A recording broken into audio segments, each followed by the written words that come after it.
Siapapun tahu yang namanya ngambil harta orang lain hukumnya haram. Di dalam An-Nisa 58. Innallaha ya'murukum an tu'addul amanati ila ahliha. Wa idza hakamtum bainan nas an tahkum bil adl. An-Nisa 58. Rasul bersabda, hakim ada 3 kelompok. 1. Hakim yang masuk surga. Dia mengetahui ilmu tentang hukum, menjalankannya dengan benar sesuai perintah agama, perintah Allah Subhanahu wa taala. Yang salah dikatakan salah, yang benar dikatakan benar, tempatnya surganya Allah. Amin. Titik. 2. Yang masuk neraka. Dia ngerti hukum, ilmunya tahu, tapi yang salah dibelain, yang benar disebutin ke penjara, tempatnya neraka. Titik. Rasul mengatakan yang ketiga, ada hakim yang masuk ke neraka. Kenapa dia tidak tahu persis tentang hukum, tapi gara-gara ada uang. Gara-gara dia dekat dengan mereka. Maka dia diselamatkan. Anda lihat dalam surat Al-Ma'idah ayat 8. Ya ayyuhalladzina amanu kunu qawwamina lillahi syuhada'a bil qisti. Wala yajrimannakum sana'anu qaumin alla ta'dilu ya'dilu huwa aqrabu littaqwa wattaqullah innallaha khabirum bima ta'malun. Hai orang yang beriman, jadilah kamu penegak kebenaran karena Allah. Berbuat adillah kalian. Jangan sampai kebencianmu kepada suatu kaum membuat kamu berlaku tidak adil.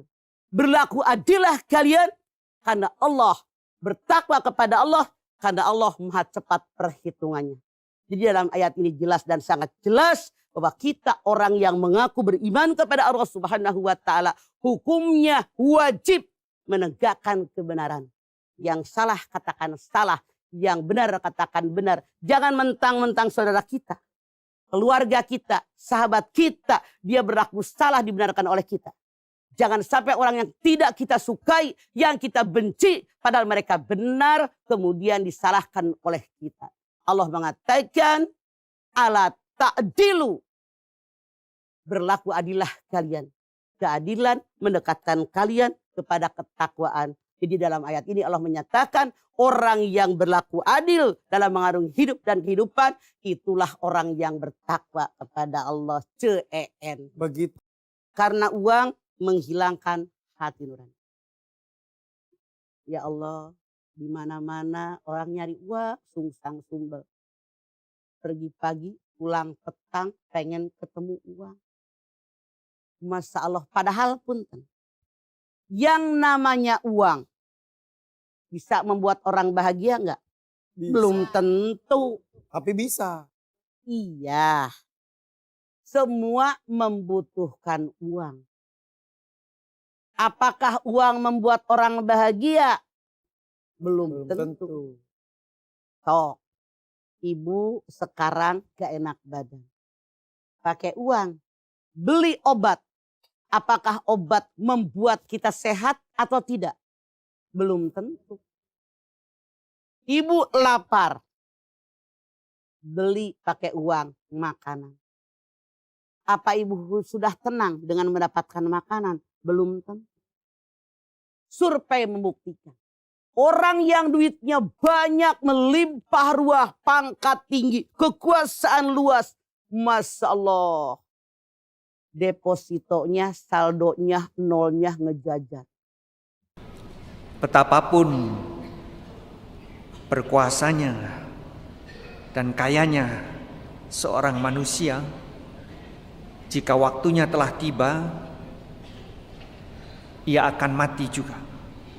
Dan di saat itu semua kekayaan dan kekuasaannya tidak dapat menolongnya sedikit pun untuk menghentikan tibanya kematian itu. Oleh karena itu, gunakanlah kekuasaan dan kekayaan yang bersifat amanah sekaligus ujian untuk kebajikan, untuk kebaikan di jalan takwa. Betapapun penderitaan, kenestapaan, kesulitan yang dialami oleh seorang manusia tidak akan lebih berat dari yang dihadapi oleh para rasul dan para nabi. Dan jika telah tiba waktunya, maka semua itu akan berakhir juga. Dan jika itu semua dilalui dengan kesabaran dan ketakwaan, maka tidak ada yang menantinya di balik pintu kematian kecuali perasaan kepuasan, kelegaan dan kebahagiaan. Oleh karena itu, jamaah rahimakumullah, marilah kita jaga iman dan Islam kita, karena itu adalah penyelamat kita. Marilah kita isi usia yang singkat dengan berbuat baik, melakukan perbuatan yang bermanfaat. Jangan ambil hak orang lain, betapapun kecil, karena semuanya akan dimintai pertanggungjawaban yang amat berat dan memberatkan. A'udzubillahi minasyaitonirrajim. Wala ta'kulu amwalakum bainakum bil batil wa tutlu biha ilal hukami litakulu fariqam min amwalin nasi bil itsmi wa antum ta'lamun. Dan janganlah kamu makan harta di antara kamu dengan jalan yang batil, dan janganlah kamu menyuap dengan harta itu kepada para hakim dengan maksud agar kamu memakan sebagian harta orang lain itu dengan cara yang tidak benar, dengan jalan dosa, padahal kamu mengetahui. Al-Baqarah ayat 188. Dan juga tadi sudah khatib bawakan satu hadis yang disampaikan dan diwartakan oleh Abu Hurairah, juga cukup jelas.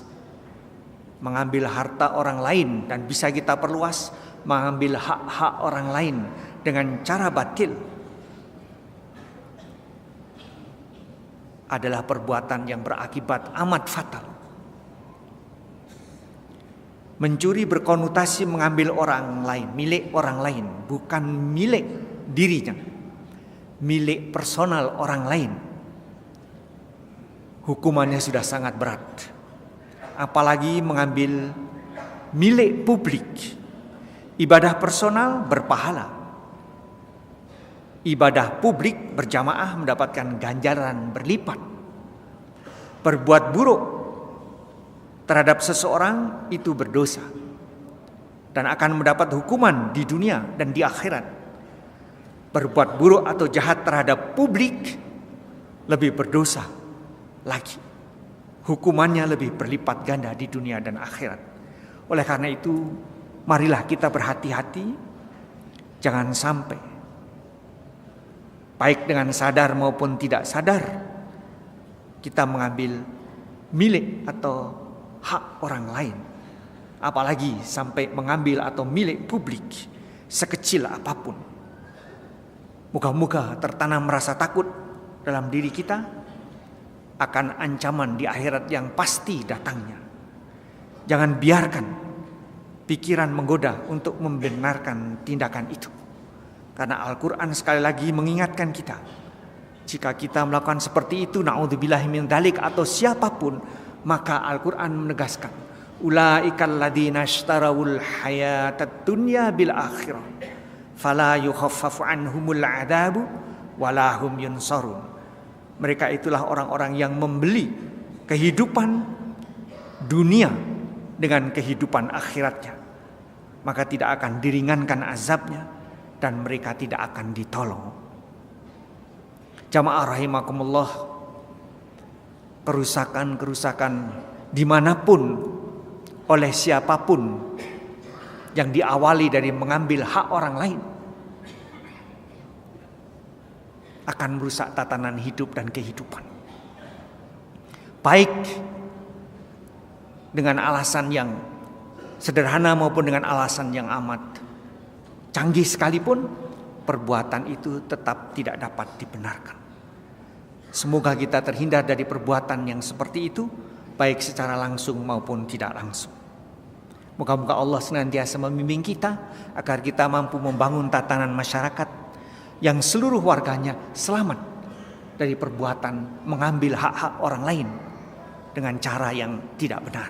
Sehingga moga-moga bangsa ini mendapatkan keberkahan dari Allah Subhanahu wa taala. Dan pada saat kita kembali nanti menghadap kepada Allah Subhanahu wa taala, Allah berkenan memberikan salam kepada kita, salamun qaulan mir rabbir rahim. Setiap kita yang hidup itu, bahkan dalam usia kandungan 4 bulan, rezekinya sudah diatur Allah. Karena rezeki ibu sudah diatur oleh Allah, sudah ada bagian-bagiannya dan tidak akan tertukar. Kata Allah di langit sudah ditetapkan dan tidak akan tertukar. Karena tidak tertukar, maka jangan iseng ngambil rezeki orang lain. Ingat baik-baik, kita sudah diberikan rezeki. Jadi jangan pernah ingin punya keinginan mengambil rezeki punya orang. Apa hukumnya? Bukan cuma dosa. Begitu ibu iseng bisa mengambil punya orang lain, maka awas baik-baik ya. Lihat kata-kata Quran ini. Baik lama ataupun tidak, cepat ataupun lambat, rezeki itu akan dikembalikan pada pemiliknya. Misal, si A mengambil harta si B. Padahal si A sudah ada rezekinya, mengambil dengan cara yang salah. Ini tinggal menunggu waktu saja. Tinggal tunggu waktu, cuman iseng itu bikin capek. Bikin capek. Kalau tidak cepat, lambat pasti akan kembali. Ya, si A ngambil punya si B misalnya. Kalau ketahuan, seketika dikembalikan. Bisa dia ambil belum ketahuan, merasanya belum ketahuan, tapi satu saat kata Allah akan dikembalikan kepada pemiliknya, diungkap lagi. Kalau tidak saat di dunia, ketahuan, ada yang diinvestasikan, ada beli ini, beli itu, begitu ketahuan, kena pasal TPPU namanya. Tindak pidana pencucian uang, diambil seluruhnya. Dipesantrenkan ke Sukamiskin. Masya Allah, pesantren di Sukamiskin. Ada yang di Sukamiskin dan Nusa Kambangan dan macam-macam. Saking sayangnya Allah, diisolasi dulu. Yuk jauhkan dari manusia. Di sini belajar dulu, ibadah fokus dan sebagainya. Kalau Allah sudah tempatkan supaya belajar, belum juga ingat dengan Allah, dengan cara apa lagi diingatkan? Ada yang merasa tidak ketahuan di alam kubur. Ada yang kemudian belum diungkap di akhirat. Jadi kalau ada seseorang mencoba mengambil harta orang lain, nanti di akhirat akan dikembalikan dalam bentuk pahala. Misal, si Fulan ngambil harta si B, sendal misalnya. Dicuri. Di dunia tidak diungkap, di akhirat ini akan dibalikan. Tapi hukum akhirat tidak akan mengembalikan sendalnya. Karena sendal tidak ikut ke akhirat. Silakan cek. Ibu jangankan akhirat, alam kubur aja nggak ikut. Tuh handphone ibu yang bagus-bagus, yang dipakai bunyi macam-macam, maaf ya, itu ketika meninggal, handphonenya nggak akan ikut. Silakan cek. Masuk alam kubur aja enggak? Tolong ya, ini handphone terbaik saya. Kalau meninggal, kuburkan bersama handphonenya. Kalau kangen, miss call aja. Masya Allah. Gak bisa. Lihat sini. Begitu dipindah, apa yang pindah? Pahalanya. Ada di hadis Muslim, nomor hadis 5611. Jadi kalau seseorang berbuat zalim pada orang lain, nanti di akhirat, maaf, kalau tidak punya bekal kebaikan, dosanya ditimpakan kepada orang itu. Jadi sekali lagi hati-hati ya, jangan pernah terdorong untuk mengambil hak orang lain, karena rezeki kita pun cukup untuk hidup. Jelas?